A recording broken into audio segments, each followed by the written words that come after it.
If every business owner made it part of their daily process to post on LinkedIn once a day, which would take them 10 minutes to write the post and then stick around for another 10 for their engagement, and had a clear-cut strategy around it beforehand, which literally only takes an hour to develop, the amount of extra business they would get from LinkedIn, regardless of how much they're already getting, I'd be happy to say that they'd get a minimum of an extra 50%. Welcome to the Hands-On Business Podcast. Where else are you going to come to get tips, tricks, and advice on growing your business?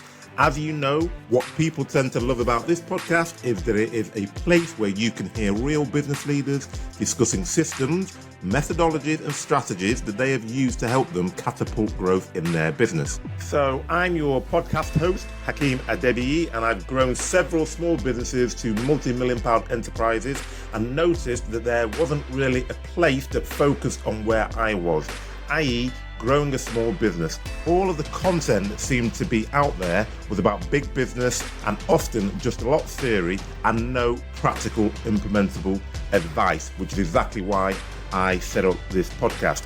So take a listen, enjoy, and start implementing the strategies that you hear on the podcast. Happy listening. So with the move from Twitter and the bird to X, and the introduction of threads more recently, the social media landscape becomes ever more confusing for business owners. And I actually tried to shed some light on that topic in a recent episode with Alex McCann. And we talked about the best platforms that a business should be spending their time on. Now, that was a very popular episode, and the questions that arose from it shows just how confusing it can still be.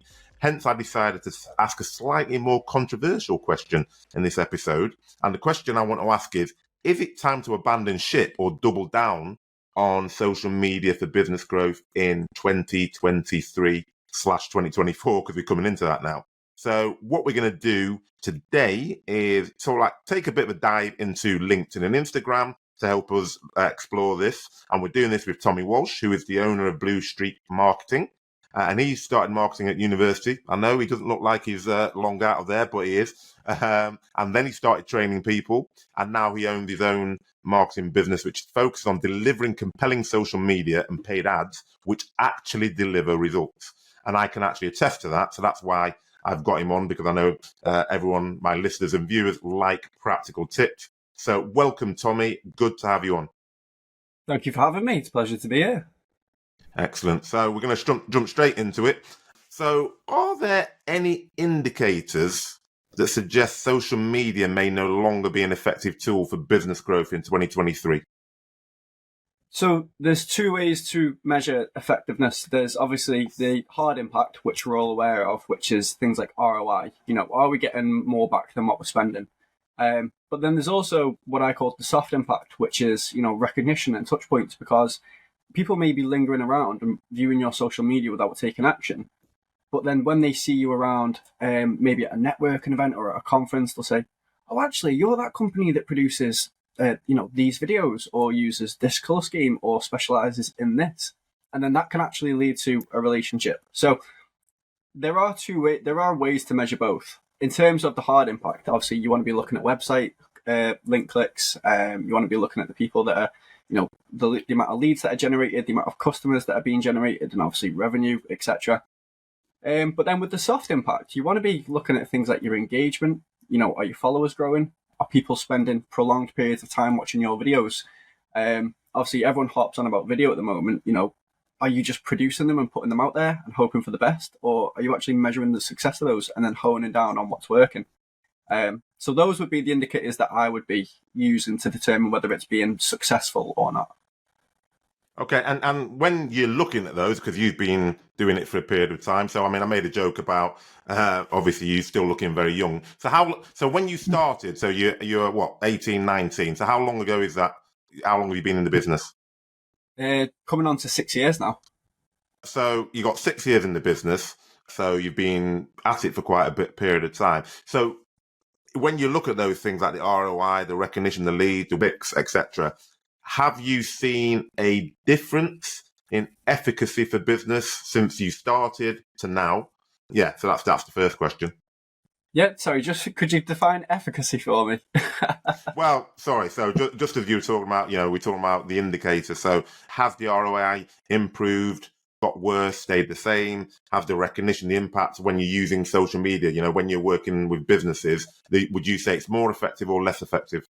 It's more of a seasonal thing, really. It depends on a lot of influencing macro factors. Obviously, the fact that we're going through a pretty large recession right now, that's a big thing at the moment. But really, it's more of a direct derivative of your own efforts. If you're kind of taking your foot off the gas, then people are going to notice that, and you're going to drop off quite easily. And when I say taking your foot off the gas, it's not just in terms of output; it's in terms of the strategy behind that output. Are you still using the same systems and processes and content idea strategies that you were using last year? Because if so, you're going to fall down the pecking order very quickly. You've got to stay on top of trends. You've got to stay innovative, and you've got to constantly keep people engaged. Now, it all sounds like buzzwords that a lot of marketers usually talk about, but there's a really simple way to do all that, and it's just a case of knowing your audience. So don't make it a one-way communication channel. Don't just pop out a post and say, "Oh, here's our latest blog. Go and read it." We've just launched a new product. Go and buy it. It's all very one way. So obviously have discussions with them. Speak in the comments. Read the conversations that they're having amongst each other, and not just on your post either. Consider how they're talking in the comments of your competitors' posts, how their feelings are towards the industry as a whole, and then work around that. People don't want to align themselves with a business. People want to align themselves with the people behind the business. So that would be my advice. Okay, so and then in terms of that, because it all sounds very quite busy and lots of work to do. So how do you stay on top of this trend? Because one of the things you said is obviously know your audience, have a two-way communication. That's sometimes quite challenging. And then you also said that keep an eye out on what your competitors are doing as well. So if you're a small business, because the vast majority of people that listen and watch this podcast are small to medium-sized businesses, so they don't necessarily have massive resource for social media or for the marketing. What's the best way to try and keep across all the stuff you just mentioned? There's two ways that I use, being in the industry that I'm in. The first one, I'll look at what's coming before it's actually happening. So when the murmurs are around. So for something like that, I'll use something called Social Media Today. It's a great website, gives you all the insight into the latest trends as well as social media changes. Now that'll keep you updated on things before they happen, as they're about to happen, and after they've happened.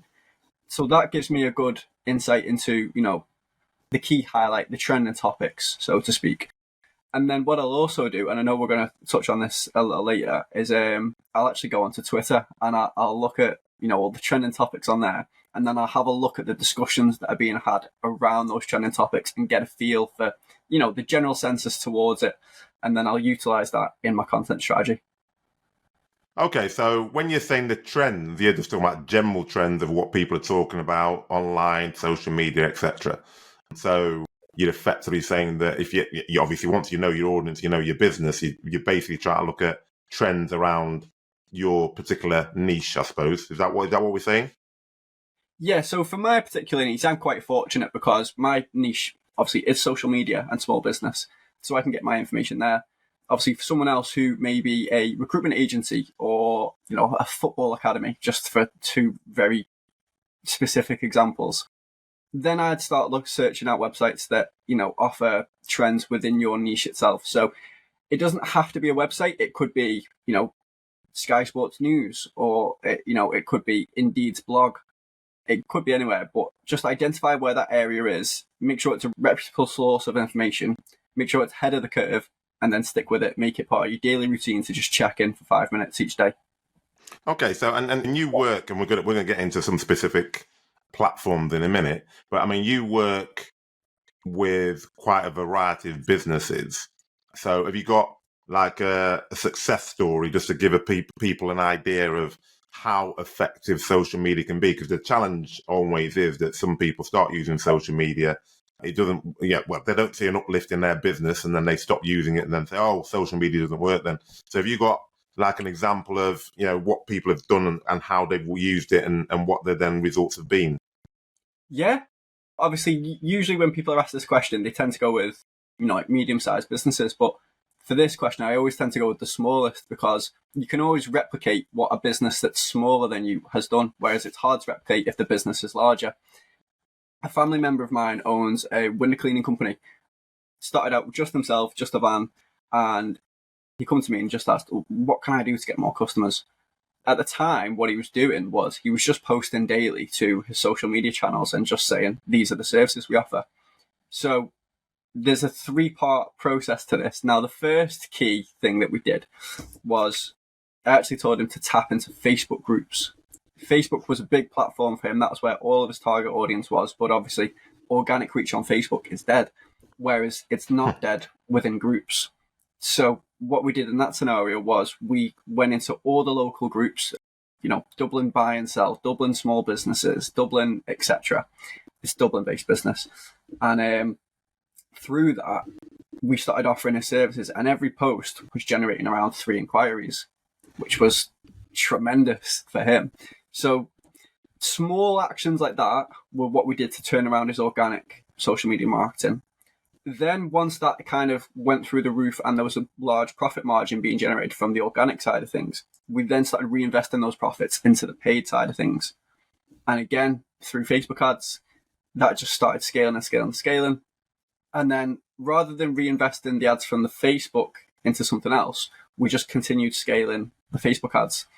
Then what we did, then this is the third part, is all the customers that had come through the system, we'd been storing their details in a CRM, because obviously, they'd agreed for us to be able to do that. It was GDPR compliant, etc. But the key differentiator here is in Dublin, especially in Ireland, the window cleaning, it's not like it is in the UK, whereby they'll come every 2 to 3 weeks. They'll get their windows cleaned every 6 to 8 months. It's very, very different.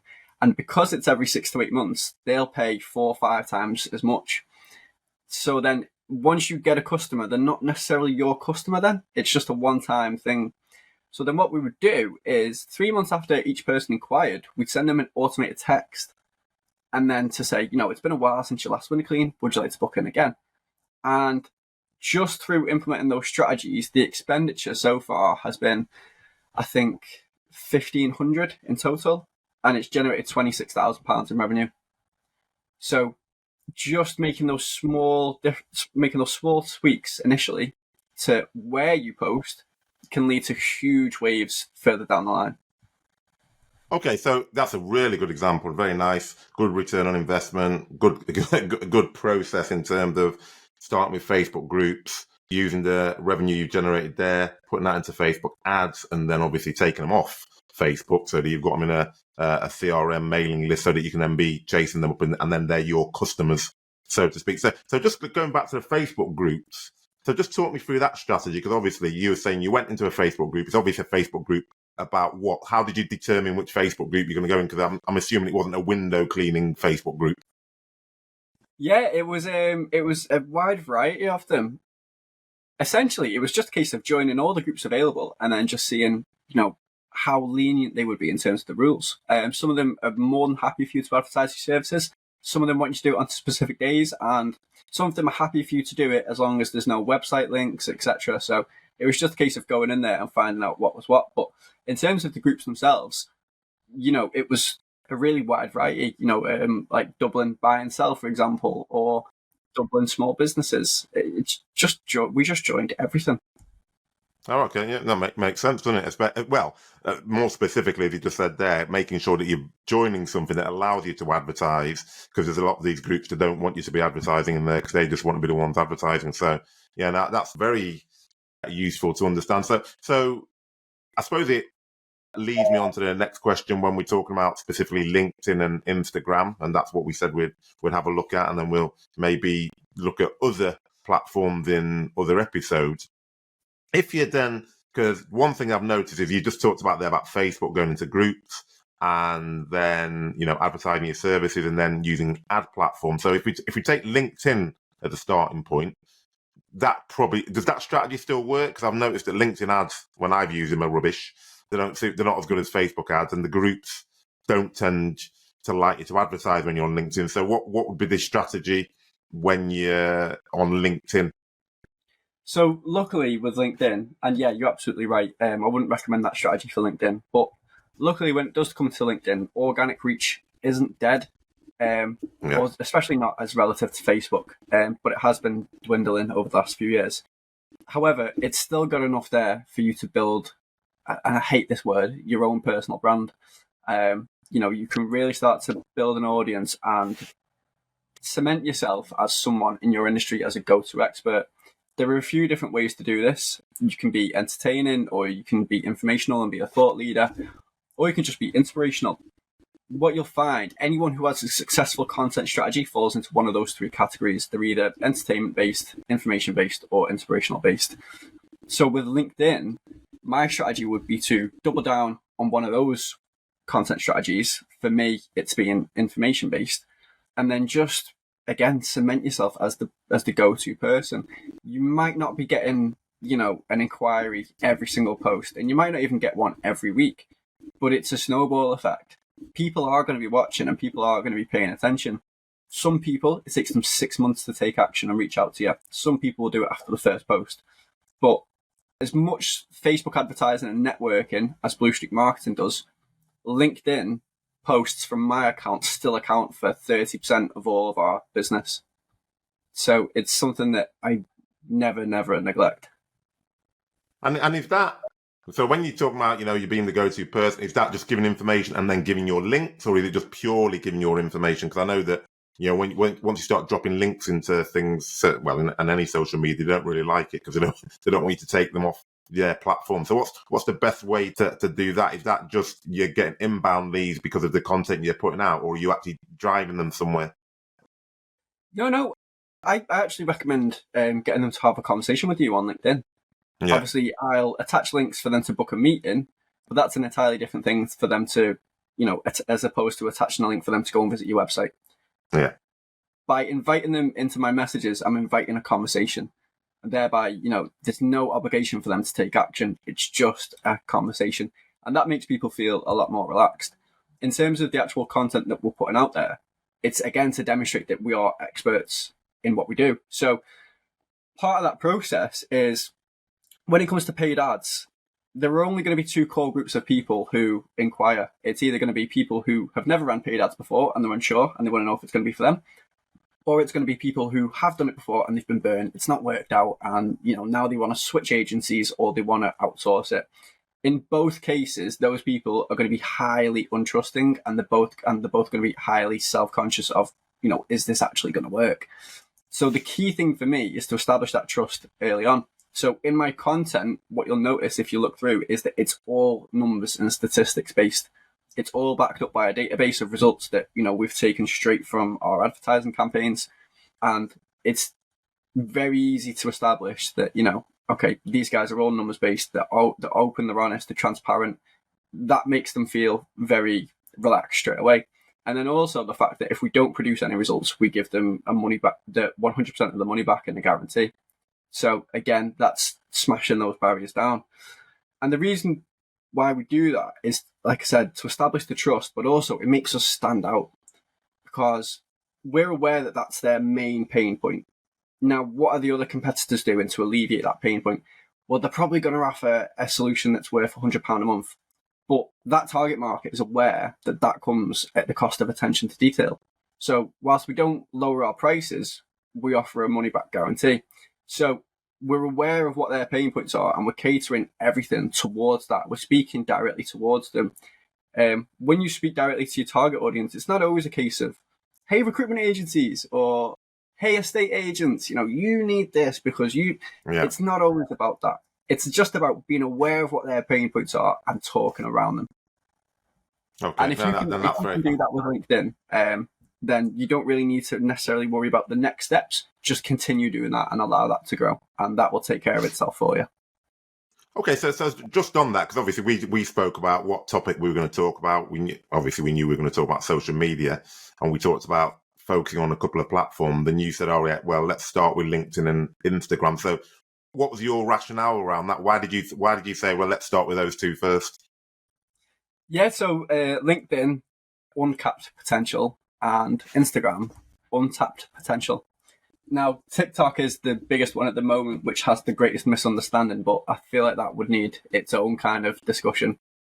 Yeah. But with LinkedIn, people are on LinkedIn, and they are posting. A lot of people are posting weekly and daily now. Still only around 20% of people, but still, that's a good amount. So just before you go, because you said untapped potential, how are you defining that? What do you mean by untapped potential? In terms of it's being overlooked by the vast majority, as in relation to what's available to them, and they're just not tapping into it. Okay. All right. Yeah. Sorry, carry on. Sorry for interrupting. Yeah. So with LinkedIn, around 20% of people are posting, weekly. I think it's around 5% that are posting daily. Those stats could be outdated by now. So the people who are performing best on LinkedIn are the ones who are posting frequently.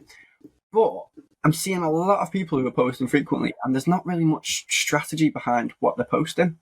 Like, they'll follow one style of post for a week and then another style for the next week, and so on and so forth. There doesn't really seem to be any kind of common denominator. It feels like for a lot of people on there, they're trying to be all things at the same time.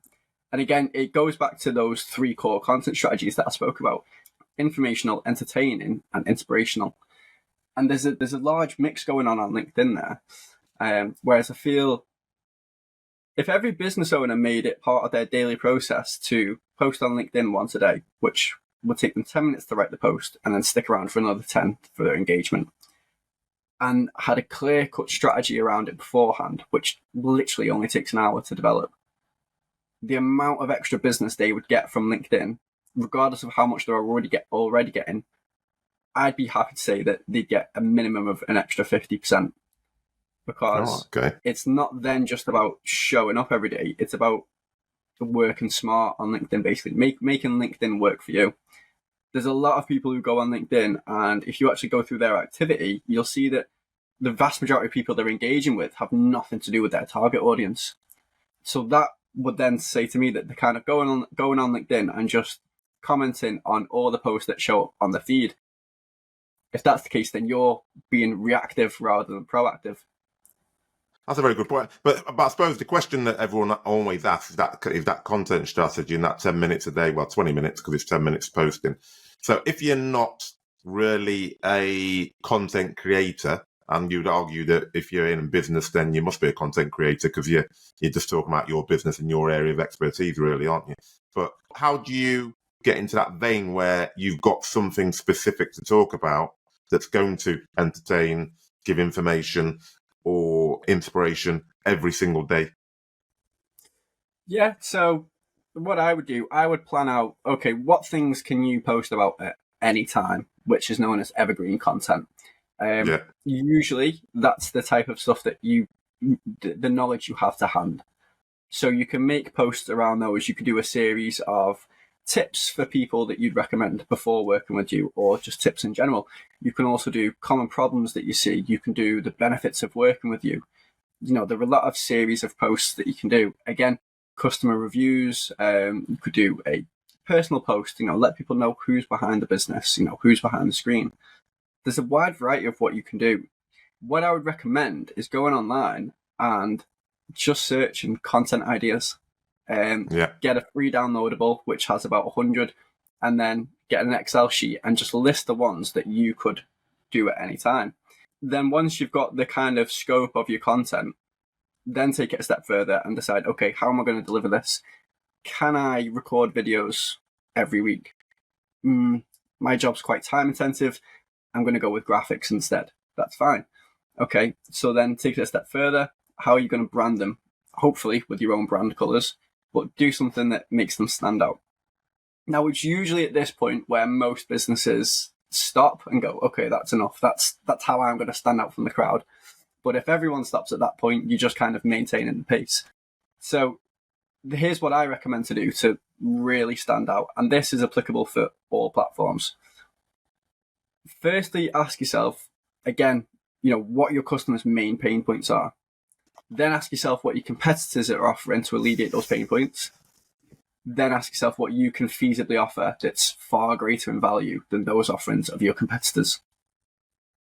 Yeah, that sounds very sensible. So again, it's about understanding your market, in its entirety, i.e. who are your customers, what are their pain points, what your competitors are offering, and then what are you offering that's actually different from those, and then actually focusing on the differentiation between you and the horde, I suppose, and then really having a content strategy around that so that people then are aware when they're coming to your LinkedIn profile, etc., or your page, that actually you're giving information about that difference, which makes a lot of sense. So in terms of, and is that, would that be the same strategy for Instagram, or would be a completely different strategy for Instagram?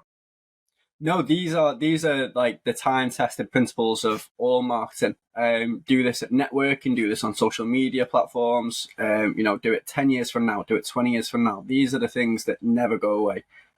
These are the things that are psychological, that always work. And you do this brilliantly, Hakeem. Like, how many podcasts are there out there? People are looking to improve their marketing, so they listen to a marketing podcast, but when they hop on, it's all vague advice. It's not step-by-step actionable advice. So they come away with all the theory, but nothing to implement.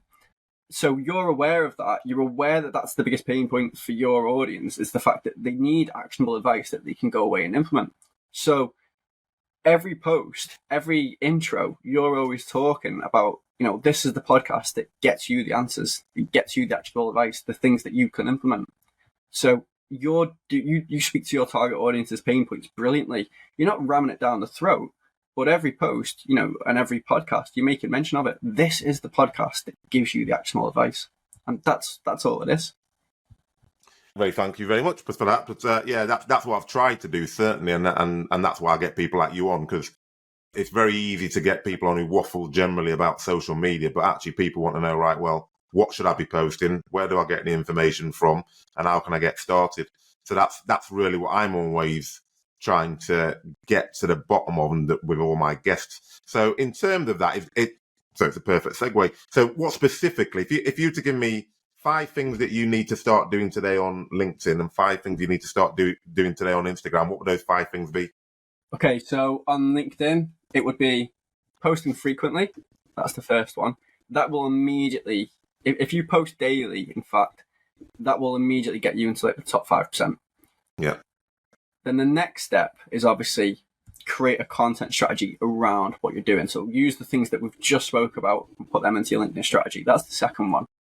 The third one is to be proactive. I know we briefly touched on that, but a great way that you can be proactive is search for your target audience. And when I say your target audience, I mean the ideal clients within that. So if your target audience is marketing agencies, then go for the senior marketing manager or the chief marketing officer or, the managing director, whoever it is that's the decision maker for your services in that business. Search for their job title on LinkedIn, refine it by second-degree connections, and then comment on all of their posts. Send them a message and say, hey, really enjoyed that post for XYZ, whatever the reason is that you enjoyed it, and then start nurturing those relationships.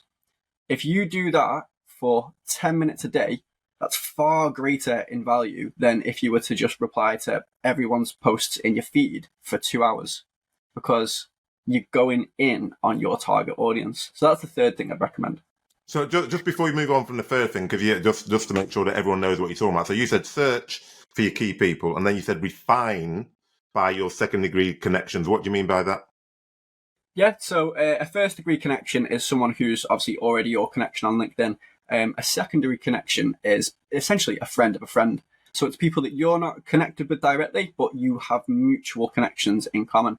So by doing that, obviously, you're connecting with people who may have already heard of you through mutual connections, etc. Obviously, start out by maxing out your first-degree connections, of course, but then start to move into your second-degree connections and start building new relationships, because these are people you haven't met yet. Yeah, that's what I would define it as. Okay. So what you're suggesting is, rather than just going to just any random, let's say, for example, your target audience is chief commercial officers or whatever, you're saying rather than starting, so you'd start with your first degree connections with chief commercial officers, obviously, because you know them or you connected in some way, and then you'd then go to your second degree, rather than just going to random people that you've never met or don't know anything about and they don't know you. You try to get in, you're basically using your network to start off with before you went to third degree connections, etc. Exactly. And, people feel at ease knowing that you have people in common. They feel at ease knowing that they could reach out to any of those mutual connections and just do a quick background check on you. And likewise, you could do the same about them to figure out if it is someone that you would actually enjoy working with. Okay, perfect. So that was one post daily, create a content strategy, be proactive. So yeah, 4. And then, the fourth one is, again, quite similar to step 3, but it's more around listening than speaking. Just search hashtags or keywords by the people, in those positions and those industries, and just see what general feelings are towards that. What you'll often find is that there's a lot of discussions going on around either the industry you're in, the services you provide, or the key themes that you are involved in, which relates to their industry. For example, the industry that you're targeting may be sick of people from your industry, cold calling them, sending them unwarranted emails, reaching out to them on LinkedIn. So if you're aware of that, then that totally revamps the way that you reach out to these people in the future. You can create a process which actually works for them that then, they're not going to feel insulted by. So it's just a little bit of social listening. It's just really simple. Okay, excellent. And the 5th and final, if you've got one? Yeah, so the 5th and final one is look for vendors. Is a really great example. So a business mentor of mine used to run a construction company. Now, rather than always reaching out to homeowners, what he would do is he would actually reach out to architects, because, a homeowner can only provide one project, whereas an architect, they can provide as many as they can handle. So it's about finding those people who can bring you lots of business and build relationships with them. This doesn't work in every industry, but if it does work in yours, then absolutely start building those relationships immediately. It's a great referral scheme to build for yourself. And also think of a way that you can provide value back to those architects, to those vendors, because obviously they're going to be giving you a lot of value by bringing you those customers. So make sure you're providing that value back. Give great customer service, be speedy, give good quality work, give good prices, and, just be a pleasure to work with, basically. Okay, yeah, no, that's very useful. And so that's LinkedIn. Is that exactly the same for Instagram, or has Instagram got other specific nuances that you need to be doing? Those are the same principles that I would use for Instagram, but for Instagram, I would just tweak your approach. So Instagram's a lot more visual and media content heavy. So tap into that, look at the things that are getting pushed on Instagram and just adapt your content to match that. Reels are a great source of growth on Instagram at the moment. So tap into those, but don't make it your only source of content. Obviously, produce visuals, produce guides, have highlights, stories, etc. The most impactful tip I could give for Instagram in relation to those 5 key steps would be a lot of people like to utilize a follow for follow strategy, and I'm not necessarily against it, but I am against it in terms of the context. So don't do it with businesses. Do it with the people behind the businesses, because just like you, those businesses are going on there, they're posting, and they're coming right back off the platform again. Whereas people are on there because they're checking out, what their friends are doing, how the colleagues are getting on. They'll scroll through their personal accounts. So find a great source for those, and then if you are going to do a follow for follow strategy, utilize that. Okay, so just going back to LinkedIn for a second there, because I get all those. That makes something more sense. Instagram, more visual, more content. Use the reels. Put a variety of different things. Don't just use reels, and then don't use a follow for follow. If it's a business, look at the person behind the business. So, the challenge, or not the challenge, but the question that I often get about LinkedIn is, okay, so you've got personal profile and then you've got a profile for your business. Which is the one, if you're trying to get business, should you be using both of them? Should you be focusing on the profile? Should you be focusing on the business? What would your advice be? I tend to have a 60-40 split. I'll spend 60% of my time on my personal profile and 40% of the time with my business one. The reason why I tend to favour my personal one is just because there's a face to the name, essentially. Yeah. If you're an organisation and you're commenting on someone's post, they're obviously going to see the comment, but they're going to be less obliged to engage because they don't really know who you are. They can't put a face to your name.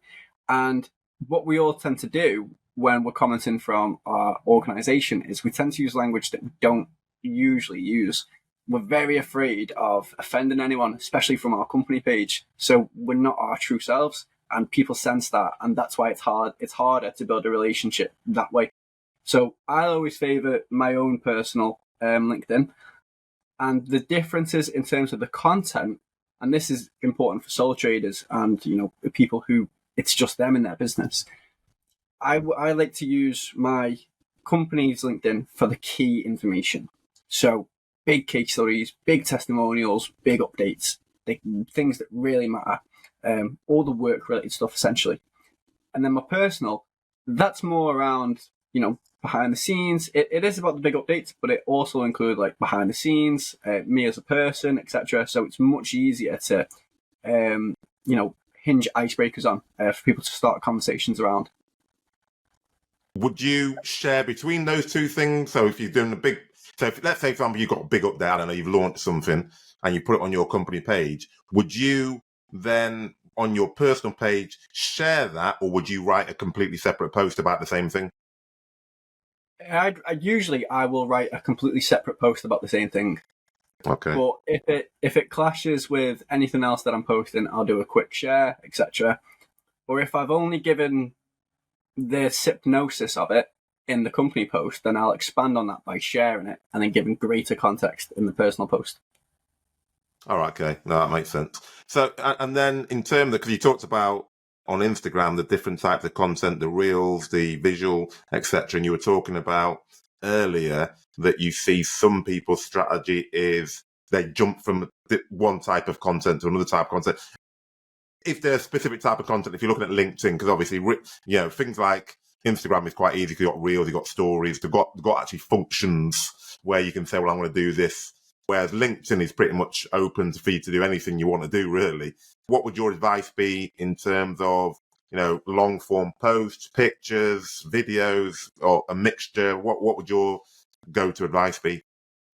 Yeah, so obviously speaking in terms with the algorithm, then, video posts are the best, followed by text and graphic. And then obviously just strictly text posts, they're essentially dead. So those are the only things I would avoid. I would only avoid textual posts.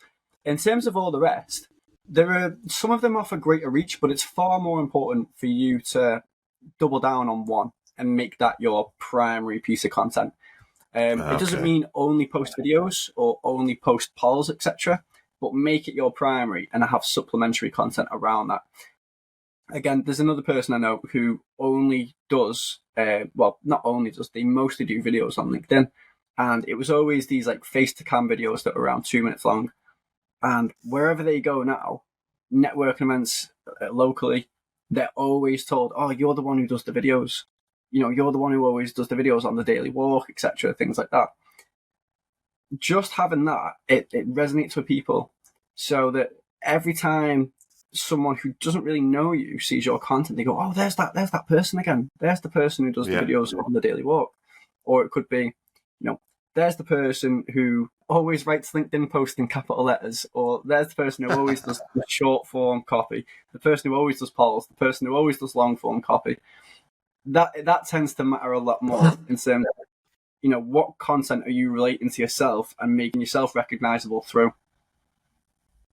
Okay. And so, because it's quite labour intensive.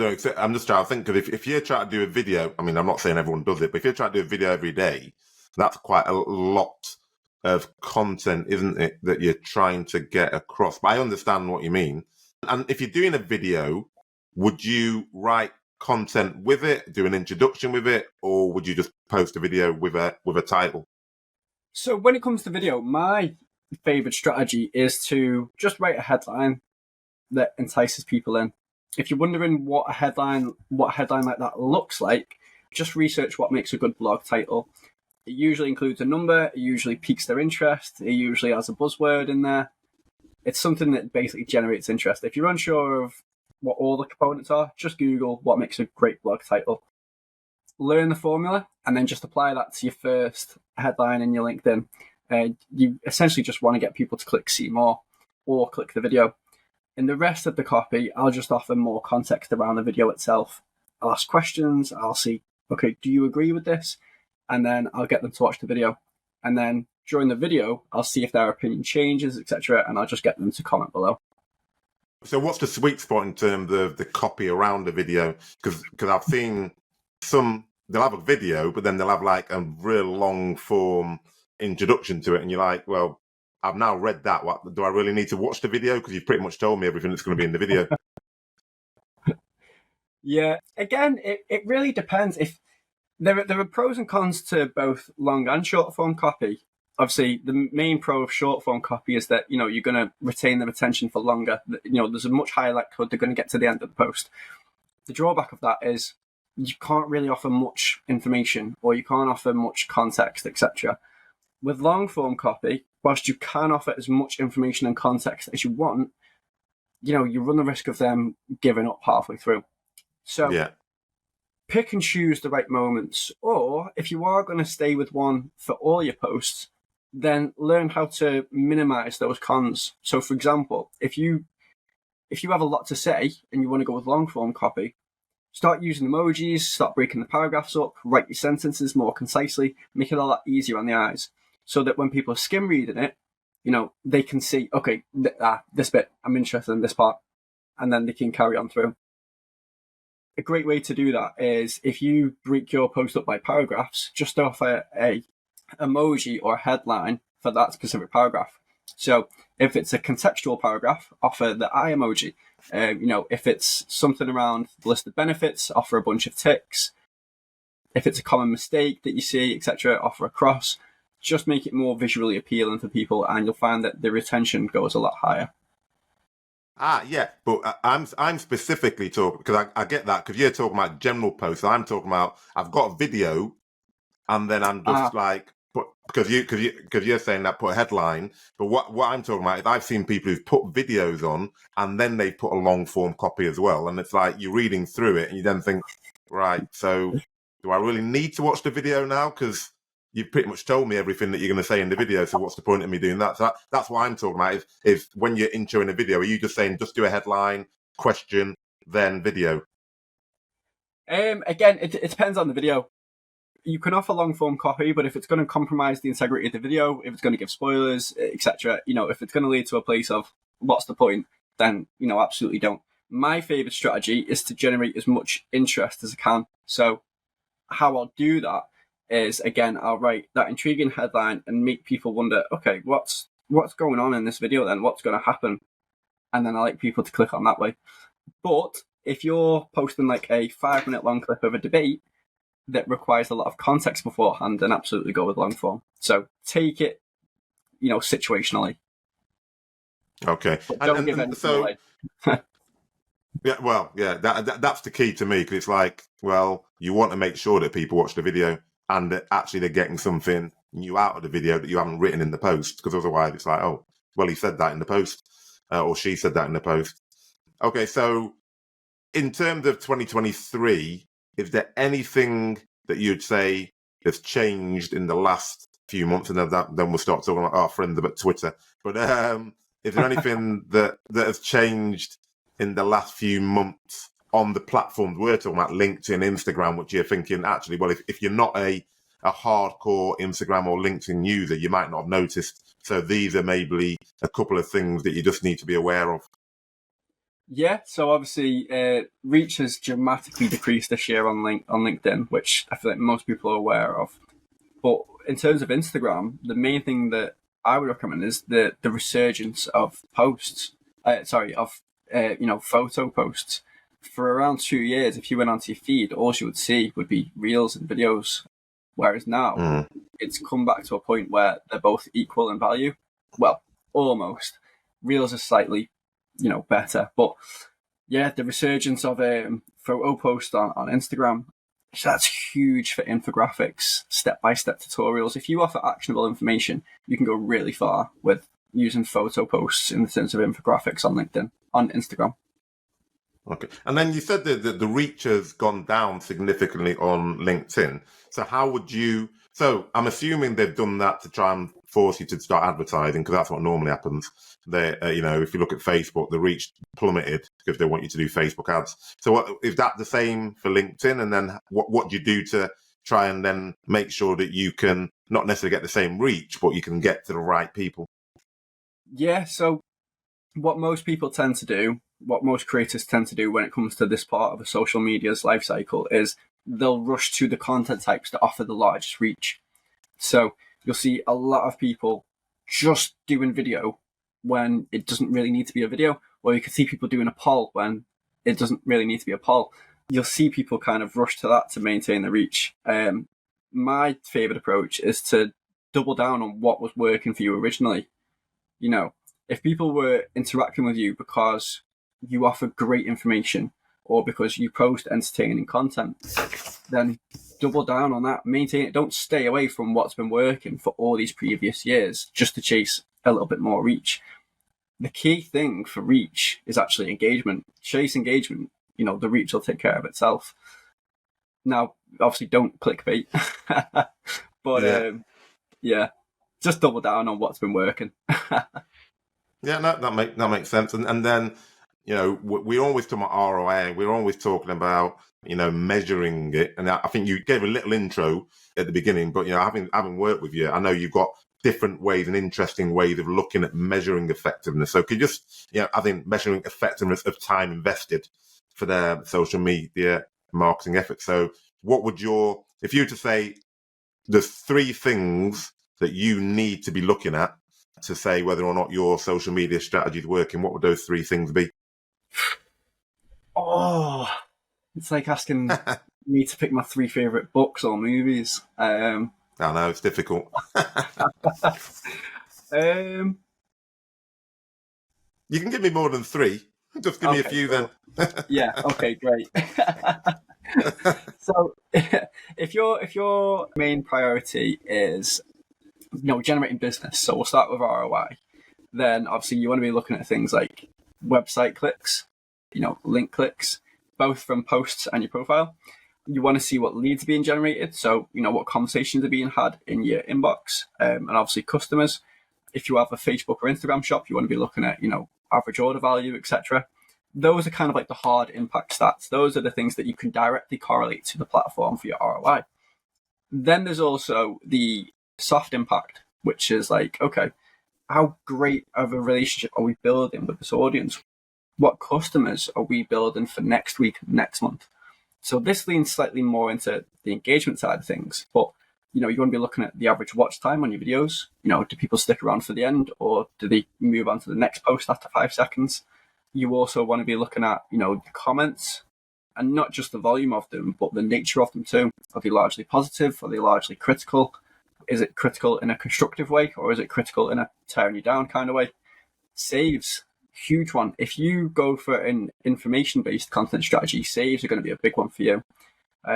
Shares, that's when it's a 10 out of 10 piece of content.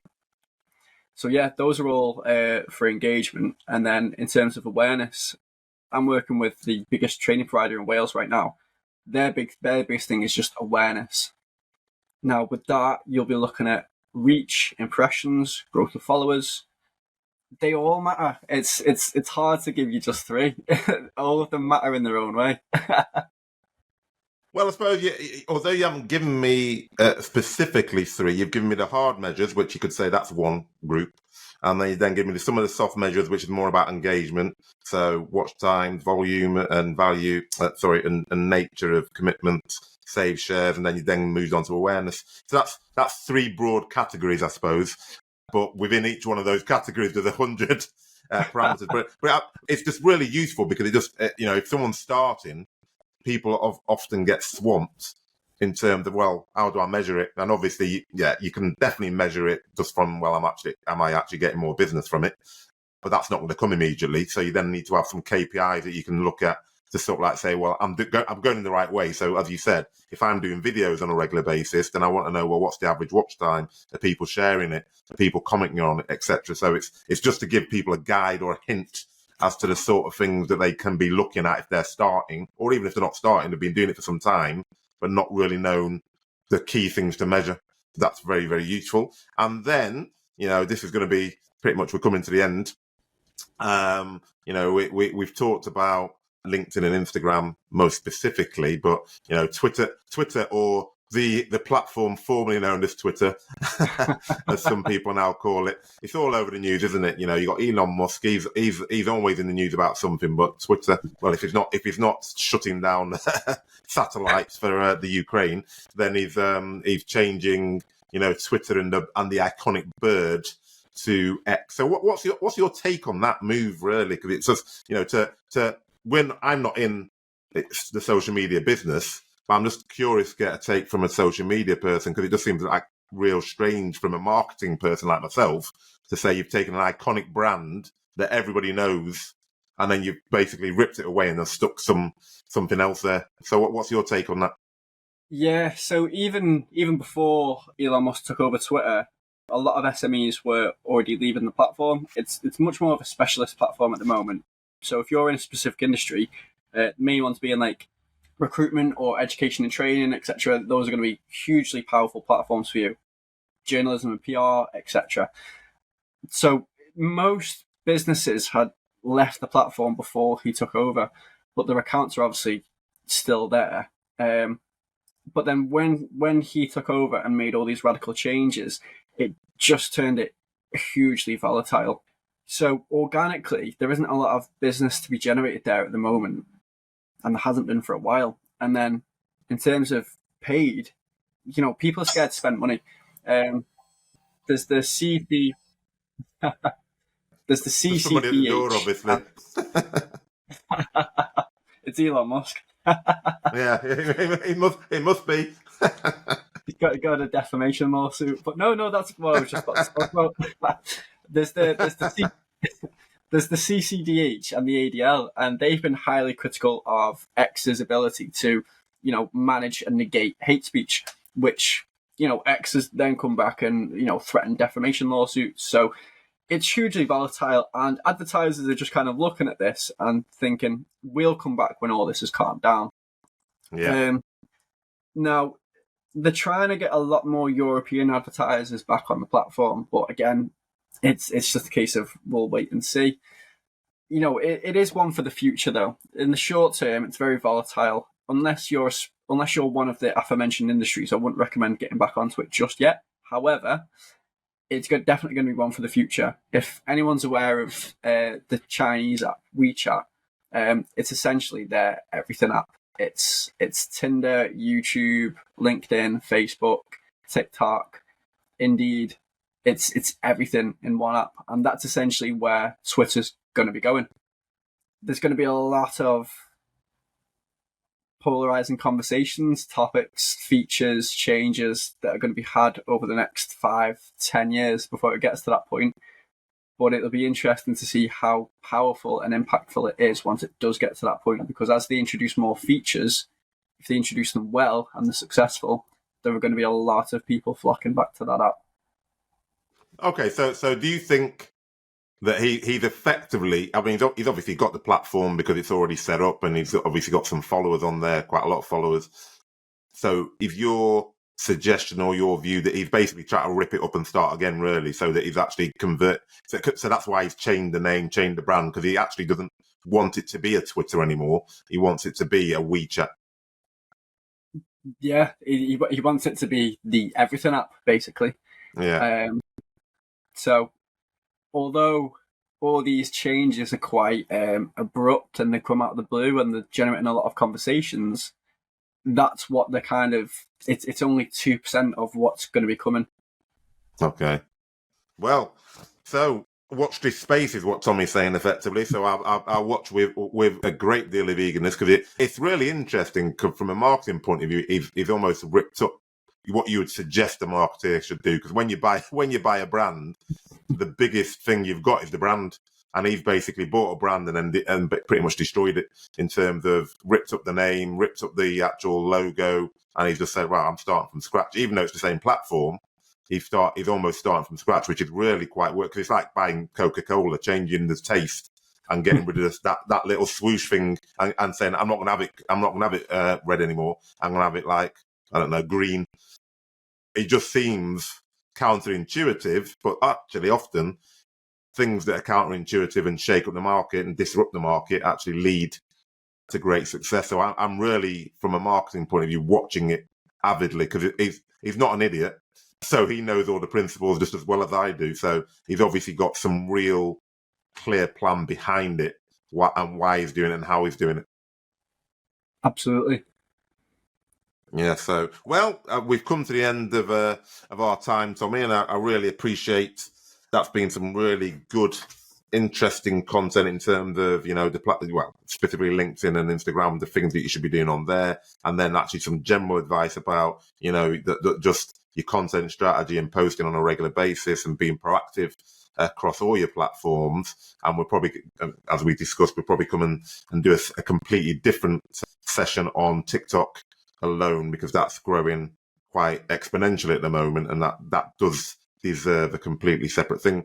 And from a personal point of view, I would suggest that if you are struggling with your social media and you need some help and support, then I'll drop all Tommy's links, Blue Street Marketing and his personal links into the podcast. So make sure you hit him up and actually start working with him, because he is quite an inspirational social media guy. And I'm not just saying that because I've worked with lots of social media people, and Tommy's just very down to earth, gives very clear content, if you can see from the podcast. So I'll drop all his details in the podcast description. And if you are interested in really exploding your social media and getting some business from it, then I'll suggest you go to Blue Street Marketing. Thank you very much. Oh, my pleasure. So I'll see you on the other side. Cheers. Cheers. As per normal, some absolutely fantastic actionable advice from Tommy Walsh there about how to manage your social media strategy in general, but specifically talking about LinkedIn and Instagram. So the key things to remember is post daily, create the content strategy, be proactive, and listen to the market. So stay tuned for when I get Tommy back on to talk about TikTok. And don't forget to sign up to our mailing list so that you can get the show notes for every episode. And as always, subscribe, like, and share with your friends, colleagues, and anyone else who you think may be interested. But most of all, keep the feedback coming so that we can continue to improve and give you more of what you like. Hope you enjoyed this as much as I did, and as I always do, keep listening and keep growing.